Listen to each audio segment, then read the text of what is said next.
یہ مصنوعی ٹانگیں معذور افراد کی زندگی بھر کا سہارا بننے جا رہی ہیں۔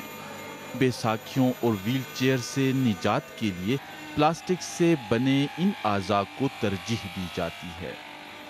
بارودی سرنگ یا بم دھماکے میں اگر جان بچ جائے تو زندگی بھر کی معذوری گھیر لیتی ہے۔ ان معذوروں میں پاڑا چنار کے زینت علی شامل ہیں، جو اپنے کھیتوں میں ٹماٹر چن رہے تھے کہ ان کا پاؤں ایک بارودی سرنگ سے ٹکرا گیا۔ صبح 9 بجے کا وقت تھا۔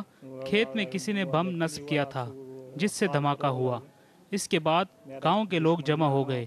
ہماری کسی سے کوئی دشمنی نہیں ہے۔ تقریباً 15-16 دن سے یہاں ہیں۔ اس سے پہلے بھی 3-4 مرتبہ آ چکے ہیں۔ اب ڈاکٹر کہتے ہیں کہ پھر نہیں آنا پڑے گا۔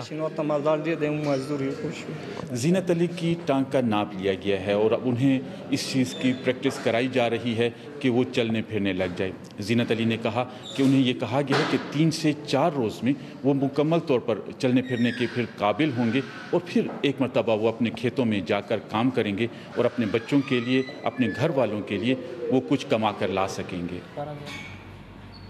پشاور کے ایک مرکز میں 5 سالوں کے اندر 4000 کے لگ بھگ ایسے مریض مصنوعی اعضاء کے لیے آئے ہیں جو دھماکوں اور فائرنگ میں اپنے جسم کے قیمتی اعضاء گنوا بیٹھے ہیں۔